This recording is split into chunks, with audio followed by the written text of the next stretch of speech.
Hola, ¿cómo están? Hoy traigo noticias variadas.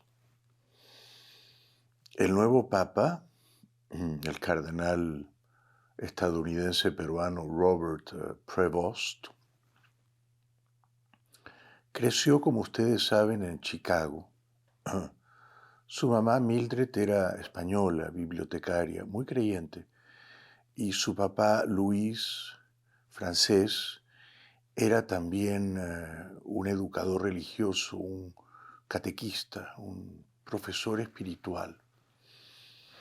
Así que tanto por su mamá como por su papá, él tuvo desde muy niño una profunda educación religiosa, ¿no? Y su mamá, Mildred, murió cuando el ahora papa era bien joven.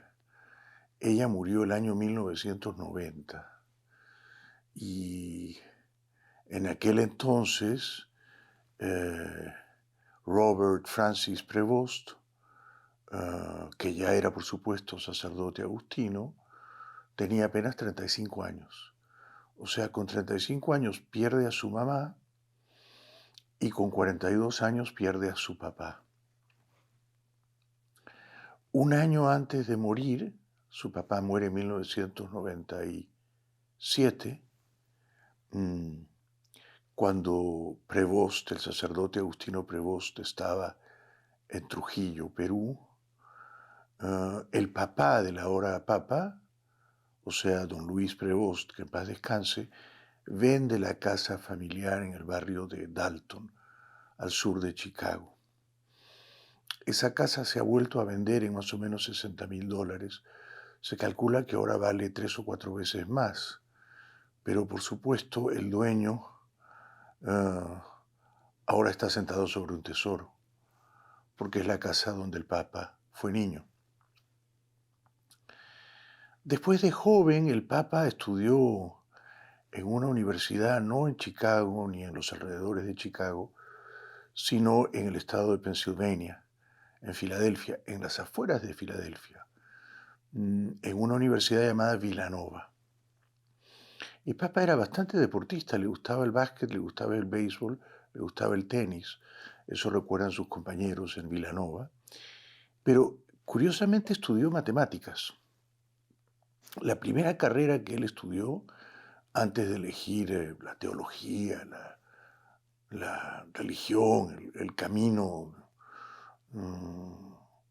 de la Iglesia Católica, la primera carrera que estudió fue matemáticas. Así que es un papa matemático, cosa rara, ¿no? Papa matemático. En la Universidad de Villanova, en las afueras de Filadelfia, están todos, por supuesto, de fiesta, ¿no? Porque sienten que un graduado de Villanova, un exalumno de Villanova, es ahora papa. Y además un licenciado en matemáticas, ¿quién lo hubiera dicho, no?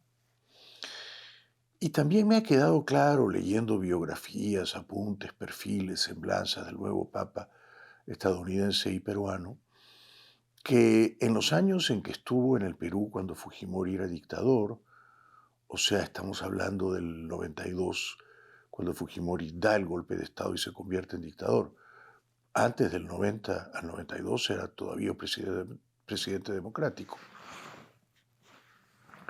Pero del 92 al 97, 98, cuando Prevost se marcha del Perú, esos 5 o 6 años más o menos, él no fue para nada simpatizante de Fujimori.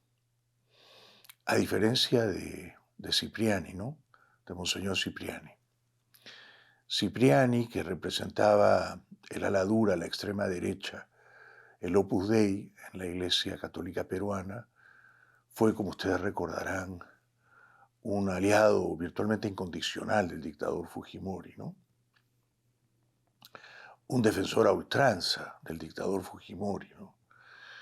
Pero no lo acompañó, menos mal, en esa innoble tarea, la de adular al dictador, el pastor agustino, el austero pastor agustino, Robert Prevost, que desde Trujillo elevaba siempre una voz clara, firme y lúcida contra los abusos de la dictadura. Por ejemplo, cuando se escribía la nueva Constitución, o poco después cuando Fujimori se postuló a la reelección allá por 1995, el pastor Agustino Prevost desde Trujillo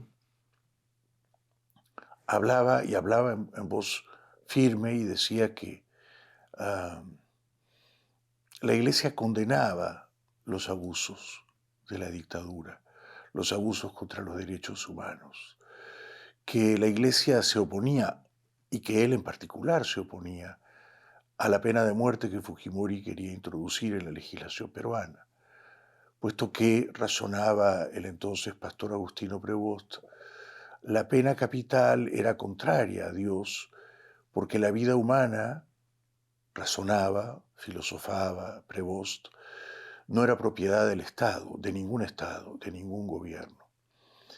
También, por supuesto, tomó partido siempre Prevost desde Trujillo, por los más débiles, por los más sufridos, por las víctimas. Y en ese sentido, Diego García Sayán, un reconocido jurista y un preclaro defensor de los derechos humanos, ha escrito un artículo en el diario El País de España afirmando que él encontró en el sacerdote Prevost, que fue vicario de Trujillo, que fue canciller de Trujillo, que fue administrador apostólico de Chiclayo, que fue obispo de Chiclayo, que fue administrador apostólico del Callao, siempre encontró en él a un aliado firme y leal contra los abusos de la dictadura de Fujimori. O sea que si por un lado la Iglesia Católica Peruana tenía a un monseñor, arzobispo, luego cardenal del Opus Dei, Cipriani, de ingrata recordación, que era abierta y desembosadamente fujimorista y que en la vida privada no se portó nada bien, porque yo he conocido a por lo menos dos muchachos, dos hermanos, los he conocido desde que era niño y adolescente en el Club Saeta del Opus Dei, que después lo han denunciado por abusos sexuales contra ellos. Así que, en cierto modo, si la Iglesia Católica Peruana tenía en Cipriani a un representante fujimorista y abusivo e impresentable en lo que a mí respecta, y por eso fue justamente sancionado por el ahora fallecido Papa Francisco, el Papa argentino Francisco, también tenía en esos tiempos, aunque de una manera más discreta y guardando un perfil bajo, la Iglesia Católica Peruana a un representante noble, ejemplar, virtuoso, defensor de los pobres, defensor de los débiles, defensor de las víctimas, que era Robert Prevost, que recién fue nombrado cardenal hace un par de años, en 2023, por el Papa argentino Francisco, que ya sabía que le quedaba poca vida y que instruyó entre muchos de los cardenales que le había nombrado, una clara mayoría entre los 133 que han elegido con más de 100 votos a Prevost, Papa León XIV, instruyó que él, Prevost, y no tanto Pietro Parolin, el secretario de Estado del Vaticano, era el preferido por el Papa, que estaba ya retirándose de esta vida, del gran teatro de la vida, Jorge Mario Bergoglio, el Papa argentino Francisco. Por eso ha ganado en apenas 4 votaciones y en la cuarta con más de 100 votos Prevost Martínez, porque en general se ha portado siempre bien y cabe preguntarse por qué se fue de Estados Unidos, ¿no? ¿Por qué eligió ir al Perú a predicar, a transmitir, a propalar, a difundir la fe?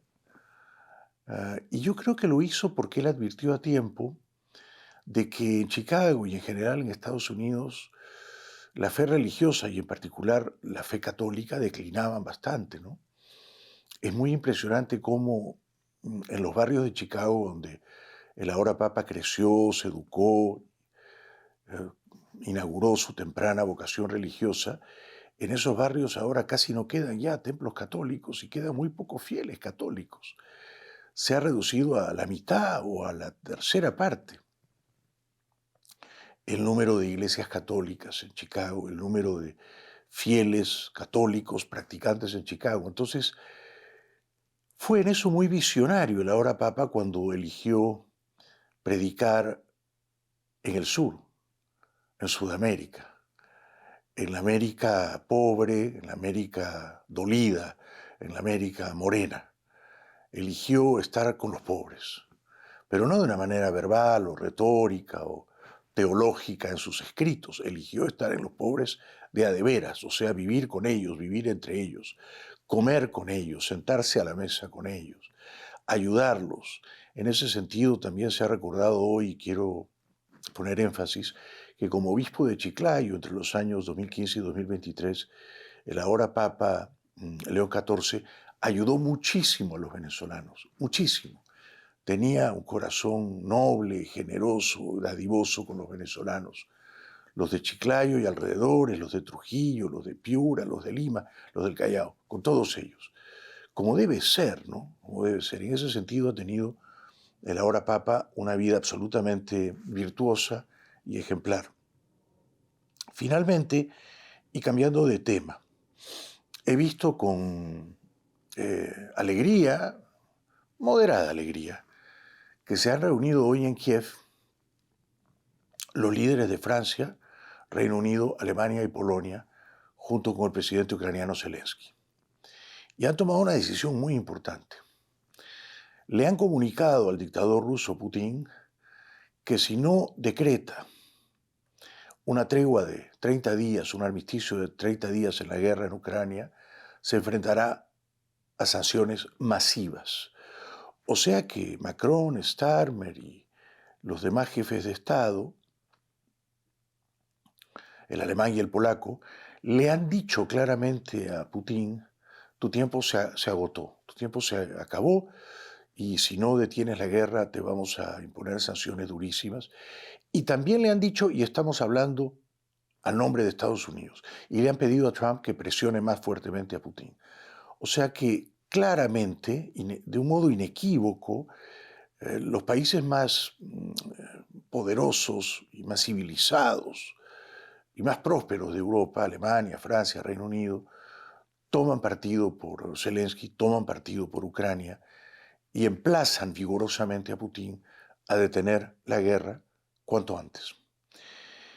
Finalmente, he leído en el Diario Nacional, diario venezolano que no me pierdo, que leo puntualmente, que Maduro está tan desesperado que le ha entregado el control absoluto de la petrolera estatal PDVSA, virtualmente quebrada, a la compañía petrolera china Concord Petroleum. Una prueba más de que Maduro y su dictadura están literalmente quebrados y van por el mundo, por Rusia, por China, pasando el sombrero, pidiendo dinero y en este caso entregando PDVSA a los chinos. Increíble. Seguimos.